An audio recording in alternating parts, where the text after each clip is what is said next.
لله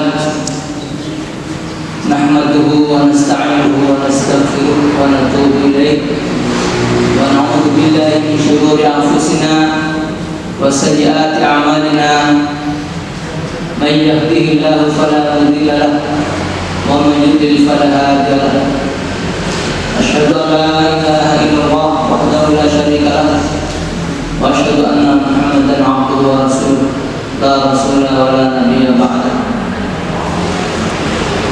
أشهد أن لا إله إلا الله وأشهد أن محمدا عبده ورسوله اللهم صل وسلم وبارك على نبينا محمد وعلى آله وأصحابه أجمعين أما بعد. Pada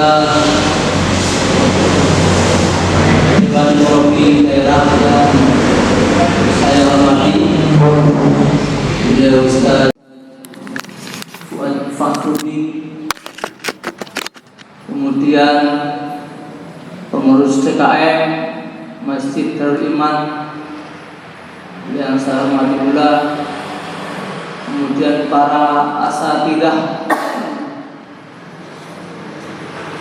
dan segenap santri yang saya hormati. Pertama, marilah kita bersyukur kepada Allah atas nikmat yang masih bisa kita rasakan, di antaranya nikmat sehat, nikmat iman, sehingga kita masih mampu melaksanakan siang Ramadan sampai hari yang kita ini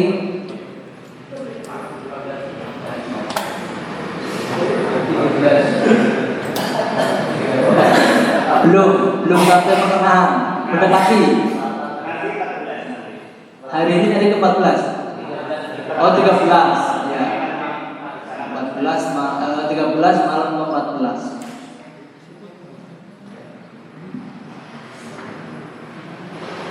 Barangkali saudara kita ada yang puasa tapi tidak sampai hari ini, sudah kadung sowan di hadapan Allah Subhanahu wa Ta'ala.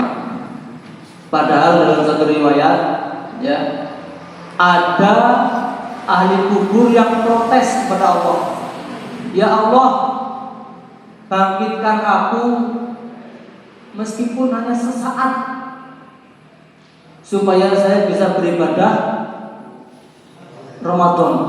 Artinya ahli kubur itu minta dibangkitkan di saat bulan Ramadan. Kenapa?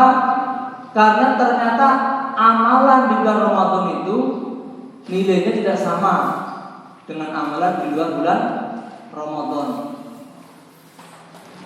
Nah, ini perlu kita syukuri.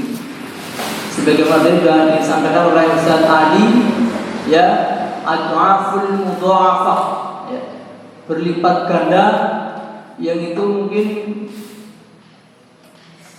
kita nggak tahu, ya, hanya Allah yang tahu, mungkin 1000, 7000 sebagainya. Sehingga Allah Subhanahu wa Ta'ala mengatakan seluruh amal ibadah hamba-Ku itu untuk dirinya, illa shaum, salat, haji, umroh, apalagi sedekah dan lain sebagainya, baca Quran, itu kembali kepada hambanya. Nikah, apalagi nikah ini,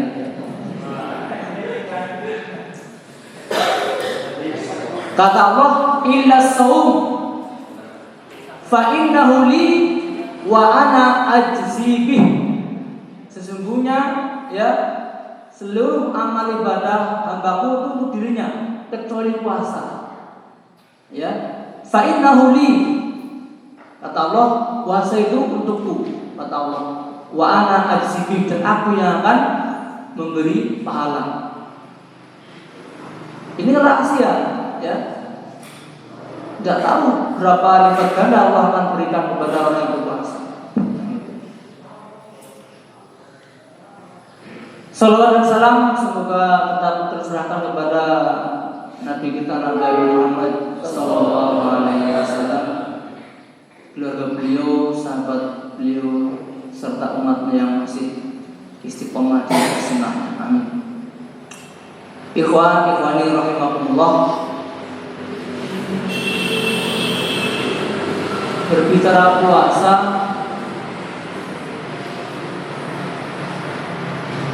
mungkin kita sudah tidak asing karena kalau yang umurnya 30 tahun, katakanlah mulai puasa umur 15, berarti sudah 15 kali. Namun yang perlu kita evaluasi, apakah puasa ini selama ini hanya sekedar menunda makan? Mungkin ada loh, ya, sing mau saum sarapan jam itu dimajukan jam 4, nanti makan siang duduk jam 6. Apakah puasa kita hanya seperti itu? Mari kita resapi kembali, mumpung masih ada separuh perjalanan lagi Ramadan ke depan. Karena saya amati di kampung itu, saya di Wonosari itu, malam pertama ya Allah, masjidnya itu belum penuh. Tapi mendekati pertengahan mengalami kemajuan yang sangat signifikan. Nah itu, soalnya maju. Padahal yang diharapkan, ya, kalau kita membaca surah, ya, salafus soleh di dalam waktu itu betul-betul all ya, dimaksimalkan mungkin, ditanamkan dalam hati mereka, jangan-jangan Ramadan ini Ramadan terakhir buat diriku, sehingga tidak ada main-main lagi, tidak ada main game lagi, ya. Tidak ada, pokoknya tidak ada waktu yang sia-sia.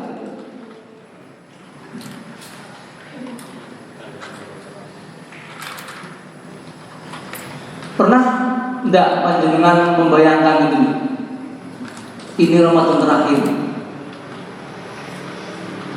Termasuk sholat juga, jangan jadi sholat terakhir. Saya waktu dampingi Ustaz Kamil itu menata anak sholat, Masya Allah itu, saya mencoba untuk menghubungkan ini. Nah, bayangkan ini sholat zuhurmu yang terakhir, nanti asal kamu sudah terbujur kaku dengan kain kafanmu, mandan mending sesaat, tapi setelah lupa ya main lagi gitu. Ya Allah. Karena ternyata dengan mengingat ini, yang ajal itu terkadang memang Masya Allah ya, hati ini yang tadinya keras jadi sedikit lembut. Makanya banyak ya jamaah tabligh itu ketika membahas kematian di tengah-tengah para preman, banyak preman itu tobat, yang tatoan seluruh tubuh itu. Ketika mereka dibacakan ya tausiah tentang kematian itu langsung takut juga mereka. Itu mereka, apalagi kita loh ya, yang bukan preman ya, tidak perlu lah sampai ya, ditembangkan hidung kematian itu lah, ya selalu dah tersentuh begitu. Nah, ternyata melembutkan hati ini ya, selain tadi mungkin ya tentang kematian perlu kita ingat. Kalau yang masih muda jangan bilang kematian ya, semangat perjuangan ya, tapi ini secara umum. Kalau kita buka kitab-kitab yang berbau tasawuf, itu ternyata teman-teman kita dari Nahdlatul Ulama itu kan ada yang tobo ati iku limo perkorone, itu ada nomor ya. Jadi dawaul qulub khamsatu asyain ya, obat hati itu 5 hal bahasa Arabnya itu. Tapi oleh Pak Kiai diterjemahkan dengan tembang Jawa. Di antaranya apa? Maca Quran lan maknane. Kemudian yang lainnya itu saya hubungkan dengan ini, weteng iro luwih hono. Berarti apa? Banyak puasa. Tepat sekali ini dengan momen Ramadan, ya. Ramadan tidak lepas dari Quran, kemudian mengosongkan perut, yaitu puasa.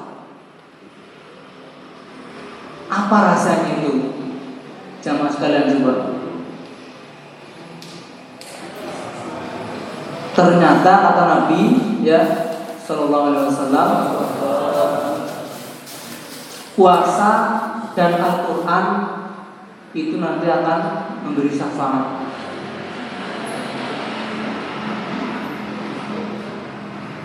Ketika nanti seorang hamba itu di akhirat, ya, dengan kondisinya masing-masing, ya, kan tidak sama. Maka orang yang di dunia puasa dan baca Quran, ya, puasa akan mengatakan, ya Robbi, wahai Tuanku, ya, aku telah menghalanginya dia makan minum di siang hari karenamu ya Allah. Kemudian Quran juga, ya, mengatakan, ya Robbi, wahai Tuanku, aku telah menghalanginya dari tidur di malam hari karena sibuk membaca tadarus. Maka ya Allah, izinkanlah kami, artinya Quran dan puasa ini, untuk memberi syafaat, pertolongan.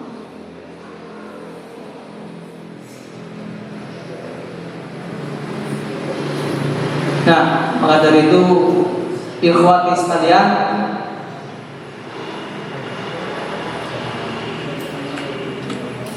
kalaupun kita tidak diberi harta untuk banyak sedekah, mungkin ya inilah yang barangkali kita bisa tempuh, yaitu banyak tadarus. Kalau yang lain mungkin yang diberi titipi harta banyak, mereka bisa meraih kemuliaan dengan banyak sedekah. Nah, kita dengan ini, ya, dengan 2 hal ini, puasa dan Al-Quran, maka tidak heran, ya, Imam Asy-Syafi'i rahimahullah selama Ramadan berapa kali khatam? Situna marah, 60 kali. 60 kali khatam Quran selama sebulan. Berarti siang 1 kali khatam, malam 1 kali khatam. Sehari semalam itu 2 kali.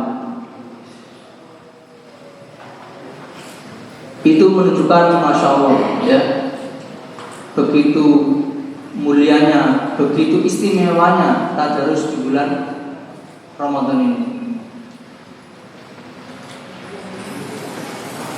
Ada yang protes, ada yang menyampaikan ini, oh, masa seperti apa itu bacaannya itu? Apa tahsil itu? Apa tahsin itu? Saya jawab, ya, bagaimana enggak bisa, beliau sudah hafal. Tapi itu meskipun hafal, membuka mushaf itu. Karena dalam kitab, oh udah, ya sebentar lagi, ya. Ada yang berpendapat menurut Imam An-Nawawi kalau nggak salah, membaca Quran bin nazar itu lebih afdol daripada bil ghaib. Ya, membaca Quran, memegang mushaf, meskipun dia udah hafal, itu lebih afdol daripada dengan bil ghaib tanpa mushaf. Kalau baca loh, kalau setoran kan lain lagi, setoran merucakkan, harus bil ghaib. Demikian jamaah sekalian yang saya sampaikan, mudah-mudahan itu bermanfaat, terutama untuk saya pribadi, karena hakikatnya nasihat itu untuk diri sendiri. Ya, nasihat itu mudah, semua orang mampu memberikan orang lain. Akan tetapi yang sulit adalah menerima dan melaksanakannya. Terlebih-lebih bagi orang yang menuruti hawa nafsunya, berat sekali. Sebagaimana dalam kitab Ayyuhal Walad, di sini saya baca Masya Allah ya, yaitu di sini nasihat Imam Al-Ghazali ya. Baik, sudah maghrib, tidak elok kalau kita perpanjang ya. Dari saya kira suratul mustaqim. Mohon maaf kalau malam itu kurang jelas. Saya akhiri. Assalamualaikum warahmatullahi wabarakatuh. Waalaikumsalam.